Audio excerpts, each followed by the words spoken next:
Hello my darlings, let's do our usual, a chatty skincare routine as IJ shares the tea in her head. In today's video, we're going to talk about recalibrating. We have reached that time of the year where we should really be checking in with all the promises we made ourselves in January and deciding how the year is going to end for us. But let's first start with the skincare routine. I'm going to take off my makeup. I'll be back in a moment.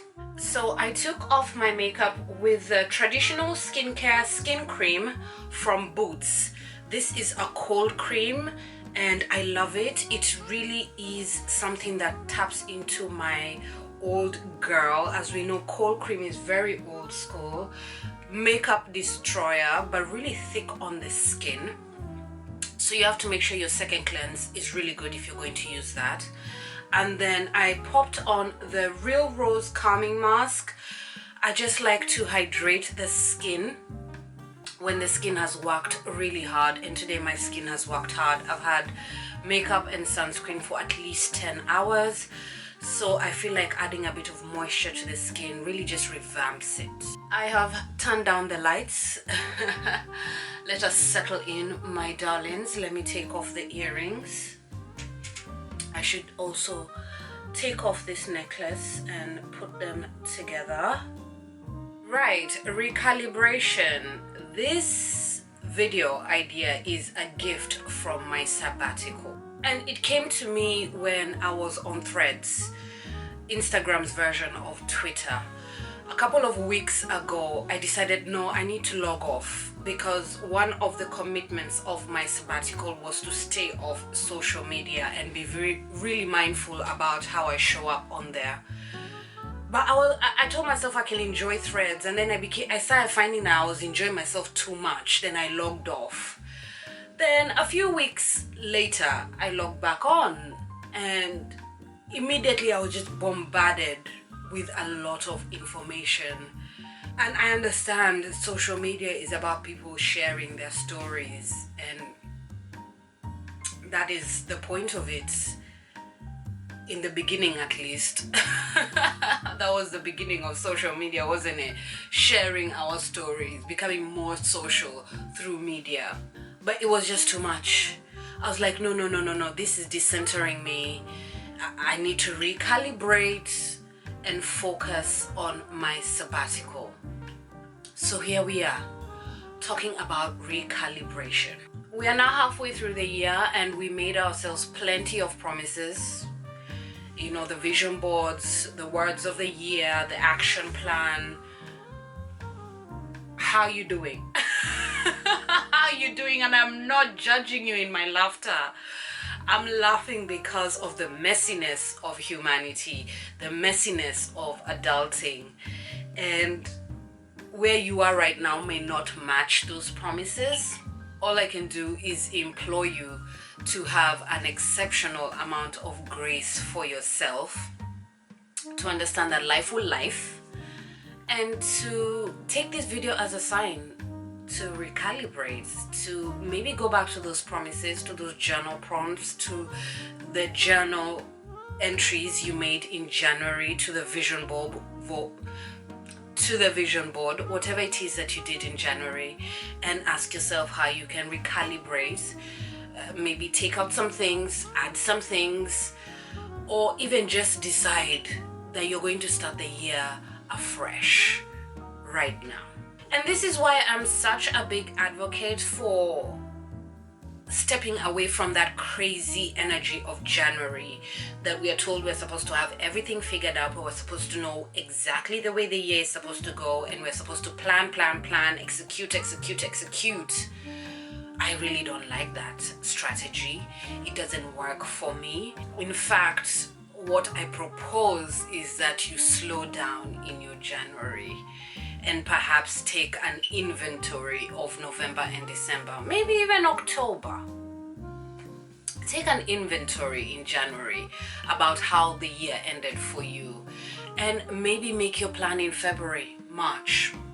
You know, who is going to come for you? The New Year police? Are they going to arrest you? Are they going to hold you? No. It's your year, your time, your life, your rules. I know you've also heard about this hack about using your birthday as your new year. I also really like that because my birthday falls very early in the year. That's when my new year starts. I'm a March baby. So in March, I spend the entire time thinking about my year and looking back at the year, how it gone, my past age as I move into a new age. And it can be quite powerful. It has been really powerful. And now that I say that, I'm turning 36. 36. I'm a whole adult. You know, there's no denying it anymore. I'm not a young girl anymore. Well, it is such a big number. I cannot believe I am a hop, skip, and jump away from 40. 40? What do you mean? If my 15-year-old self could hear me, she would not even believe.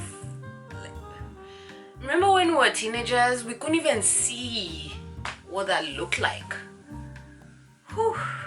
Another strategy is to divide your year into chunks, into quarterly chunks, or whatever you want. You could do halfway chunks or every 2 months, whatever you want, and check in with yourself. Make bite-sized goals towards a very big goal and see how it goes. And every time at your check-in point, check in with yourself. That way you don't have this big turbo energy in January and then it fizzles out. You can start nice and slow and steady and mindful without the pressures of the so-called January energy. Personally, I love where I am. Oof, baby girl, I love where I am. I am doing amazing. In fact, I didn't envision, or rather I didn't expect to be where I am, but I just made small bite chunk plans and kept one foot moving. I did what I could that was in my power, and I let go of what was not in my power. And I mean, classic example, or rather the best example, is that I currently have an internship at a beauty studio. How did I get here? It wasn't even in the to-do list. It wasn't. But it's found itself because I am moving with so much intention and dedication in my path to become one of the best holistic estheticians out here. And this internship has found me, and it's still in its early days, and I'm so grateful, and I'm really, really enjoying it.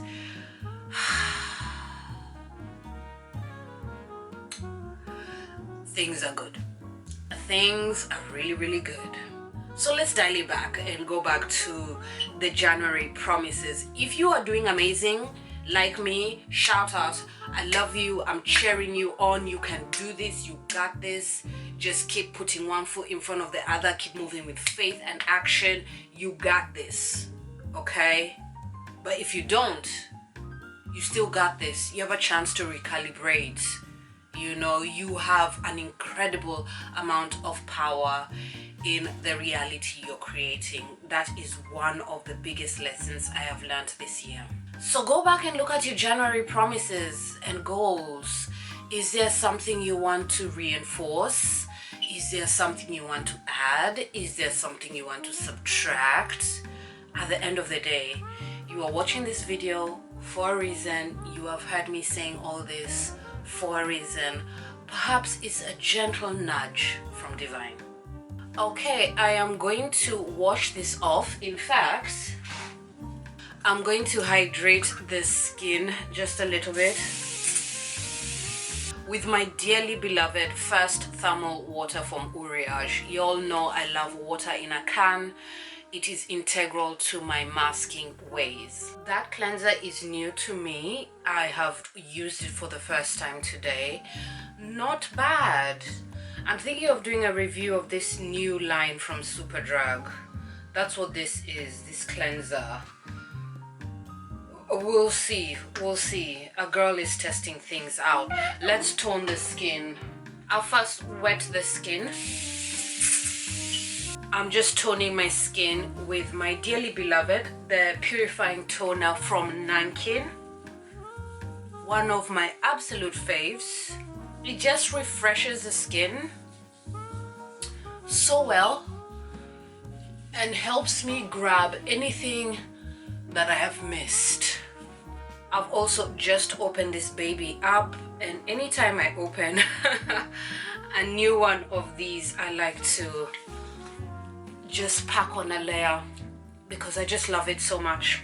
If you've been here long enough, you know I like to do these videos with skincare samples. This time around I don't have too many. This is the first in our routine. This is the Haru Haru Wonder Black Rice Hyaluronic Toner. I believe this was all the rage a few months ago on the skincare streets. Oh, okay. It's one of those nice jelly consistencies, classic of K-beauty. I'm going to go in with another layer. We will let that settle in for a moment as we get back into recalibrating. Quite a generous sample as well. I will take this into my beauty cupboard and finish it up this week. Now I want to talk about recalibration through three of the things I'm always talking about on this channel, and that is skincare, food, and pleasure. You can check in with your skincare game as well, especially if beauty was a part of your to-do list in 2024. If you told yourself, you know what, I'm going to be really good with my skincare routine, I'm going to step things up, I'm going to be more diligent, I'm going to be more consistent. Have you been doing that? Have you been doing that? I also want to focus on my ideal clients, the people that I am calling onto my bed, aka my audience, aka my community. These are human beings who are in their 30s. This is the decade to really understand your skincare if you want to include beauty into your well-aging process. Beauty is not the only way to approach this process. We can do this through looking after our physical body, and we can also do this through the inner work. But if you're a beauty girly like me and your hopes and desires are to look like a vampire at a certain age, this is a decade, this is the last decade actually. You know, you do not want to be doing too much work in your 40s. I mean, we'll be dealing with perimenopause and menopause. Do you really want to be battling skincare wars at that point? No. Your 30s are a brilliant time to really figure out what you want to do with your skin, how you want your skin to look like, understand ingredients that shine on your skin, that function well on your skin, understand what doesn't work for you, and to also divest from over consumerism when it comes to beauty. We are past the age. Let's leave that for the young girls who want to buy 15,000 products chasing promises. That's not what we're doing. We know better. We're older. We know better. So we move with intention. We move with clarity. Yes? Yes. An easy way to do this is to really check in with who you're following online. Unpopular opinion, if you're an older girl, you have no business following an 18-year-old girl talking about anti-aging. You really have no business. There is no context. She hasn't lived as long as you have. She doesn't have the same issues as you. What are you doing? What are you doing? What are you doing? Back to that thing I said about clarity. If you're following influencers who are constantly talking about new product, and there's nothing wrong with that, that's their jam, that's their game, what are you doing? What are you doing? This is a decade to tunnel vision, to focus, to buy with intention, to buy with clarity, to be able to listen to skincare influencers and have the wisdom to sift the chaff from the wheat. Another thing, if this is in your beauty budget, can you get some help? By help, I mean, can you visit a dermatologist, an esthetician, a facialist? There's nothing wrong with a little bit of help. There's nothing wrong with it. Can you figure out how to do your own facials at home? Are you brave enough? I do my own facials at home, and it's given me so much context, so much skin wisdom. And I was inspired by the great Miss Tammy. She's an older influencer. I absolutely love following her. I know I have mentioned her in some of my past videos and linked her channel down below. She once did a video about her home facial, and that was it. That changed the game for me. I believe I have been doing my own facials for about 3 years now, and let me tell you, it is one of the greatest power moves I have ever made for my skin. Utterly game-changing. Let's carry on with the skincare routine. I'm going to mist my skin again, because why not? I'm going to go in with a favorite, something that I have bought several bottles of and loved. This is the Face Shop Rice Ceramide Moisturizing Emulsion. An incredibly supportive product. It's the ceramides in this. For me, it is chock full of oils as well, and shea butter. Usual culprits of hyaluronic acid and glycerin as well. It just feels so good on the skin. It is something I have fully reviewed, and I will make sure to link that video down below. Another way to recalibrate is to check in with your food story. As you know, I am incredibly passionate about food. Food is medicine for me. Food is pleasure. And the older I get, the more I understand. And with my sabbatical, I have been studying a little bit about menopause and perimenopause. And nutrition is such a big chunk of this. Oh my days. Nutrition is such a power move that helps us navigate the choppy waters of perimenopause and menopause. And from everything I've read quite a few books, read a few online articles, followed a few people. I will make sure to link what I like down below. And food is such an important part of this thing. I've realized that my approach to food has really put me ahead of the game, because at 50, 55, I don't want to have to start figuring that out. I'll be in the depths of menopause. I really don't need that on my to-do list. I've got other things to do. I don't know what for now. Okay, I do enjoy my life. Enjoying my life. But at 50, 55, 60, I still don't want to be that woman who's counting calories. I said what I said. It is not a good use of my energy. It is not a good use of my mental capacity at that time and my emotional well-being. Can you imagine still counting calories at that time? And now I'm not being funny, because nutritional education is something that is so layered. You know, it's a cultural thing, it's a socio-economic thing, it's a political thing, you know, and it's not easy. It's not just as easy as saying, oh, go eat right. It's so complex. You know, even when I was putting this video together, I thought back to when I first became very intentional about how I eat. And it's been over a decade. In fact, it's been close to 15 years. I started questioning my eating habits early in my 20s, very early in my 20s. And that journey it seems to be never ending, but because of the wisdom that I've got now, I'm just doing a little bit of tweaking. Just a little bit of tweaking. I'm not starting from scratch. You know, and that energy I would have had to use if I was starting from scratch can be dedicated to other things, such as enjoying my life. I do not say this from a place of arrogance. I used to be a big girl. You know, I used to not understand food. I was raised by bigger women who are still talking about cutting calories and what can I eat and what can I not eat. And I don't want that. I didn't want that, and now I don't have it. It's really not my struggle unless something extreme happens to me medically. That is really not my struggle anymore, and I love that for me, and I wish it upon you.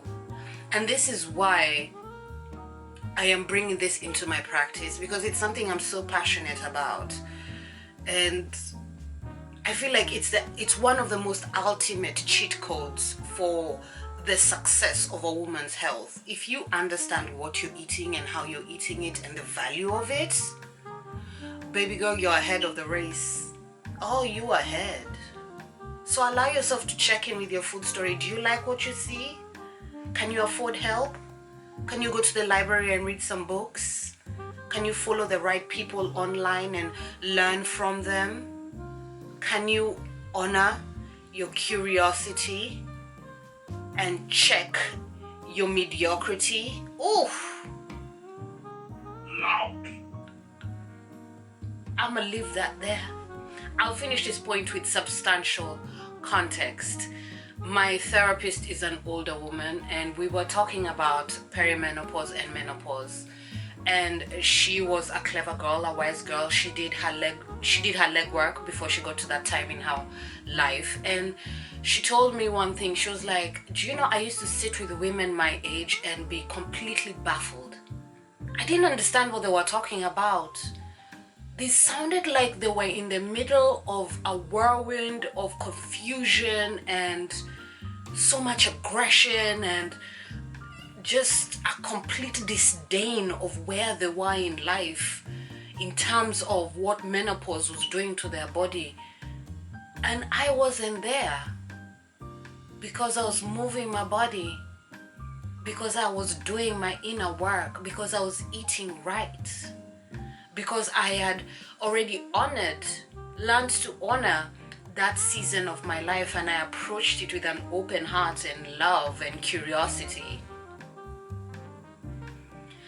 She didn't resonate with the women around her because she had done the work, and she just remained flabbergasted. And when she said that, I was like, I'm gonna be you. I am going to be you. Me too. I'm not gonna get the chaos. I refuse to be that confused at that point of my life, especially when I know it's coming. Let's mist the skin one more time, because why not? And I really do like applying skincare on wet skin. I am going to be combining these two together.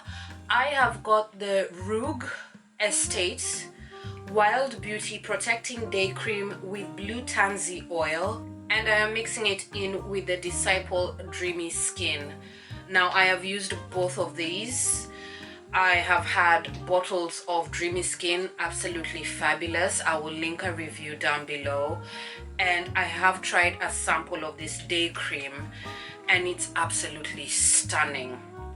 It is simply not in my beauty budget. It is quite spendy for a day cream, but it is truly exceptional. It is very difficult to impress me with a skincare sample, but that cream from Rouge Beauty, not quite sure how they say it. Every time I've used a sample, I've been like, wow, wow, wow, wow. It's one of those brands, when my beauty budget gets a little bit bigger, I plan to be diving into that brand. Just exceptional. Even the smell. How does my skin look? It must look so supple. I'll put on my eyes in a minute. Wow, look at the skin, people. Look at the skin. Supple. Then going to go in with my lip serum, aka an eye cream. This eye cream is the Real Avocado Nutrition Eye Cream from Farmstay. It's not doing much for me, but I'm using it up until I get another one in the post. But I have read quite a few reviews and quite a lot of people like this, and I think it's very generous for eye cream. 40 ml, and I think it's somewhere underneath £5. K-Beauty and eye creams, listen, if you love eye creams, run to K-Beauty. So as my lip serum settles in, let's round up the video with my advocacy for pleasure. I like to call myself the pleasure advocate. For me, pleasure is not something frivolous. It is medicine. It is incredibly important. It is very recalibrating. Best believe. Ask me how I know. I also want you to Google the word pleasure. You know, it's a word we easily throw out, and a lot of people, when they hear that word, there's a tinge of shame, because when we think about pleasure, we usually think about something we're not supposed to be doing, or something we do in secret. We also think about sex. Immediately we think about pleasure, but it's far, far, far more than that. As humans, we have very complicated relationships with pleasure, especially if they were not cultivated during our childhood. I'm even going to go as far as to share my conspiracy theory. This is a safe space, my space. Look at how dismissive the female orgasm is treated. There are people who go as far as to say it has no use because a female does not need to orgasm to become pregnant. That's how convoluted our idea of pleasure is when we live in a patriarchal society. As an advocate, it is my life mission to continue to unpack this suitcase and to implore women and to guide women to find their pleasure, to understand their pleasure, to demand for their pleasure, to advocate for their pleasure, to picket for it, you know, and to put it on their list of standards to be loved, especially if they're being loved by men. Pleasure has to be on that to-do list. You know, that list of he's nice, he's well-mannered, he showers every day, he prioritizes my pleasure. Put it on the list, okay? It is in the last decade that I have committed myself to the advocacy of pleasure, to my own pleasure, and deeply understanding it. And when I was preparing for this video, this sentence just came out, and I mean every word of it. A pursuit of pleasure actually requires a deep sense of commitment, an honoring of your boundaries, your yeses and your nos, an ability to honor your own humanity, and in turn you will be able to honor another's humanity, and a never-ending sense of curiosity that cultivates your senses. Feel free to rewind the video. Listen to that again. Pleasure is not frivolous at all. Ask me how I know. It's time for lip balm. I think I found a new lip balm to fall in love with. I absolutely love this stuff. It's been doing the thing. It's been doing the thing. It's been doing the thing. I love it. I love it. I love it. I love it. This is the Therapy Honey Lip Nectar. Absolutely exquisite. It has been keeping the lips healed and soothed. And spoiler alert, Therapy is a brand that I am currently working on doing a brand review, and things are looking good. I think I found us a really good brand. Love this stuff. And that's that, my darlings. The skin is cleansed and moisturized to the high heavens.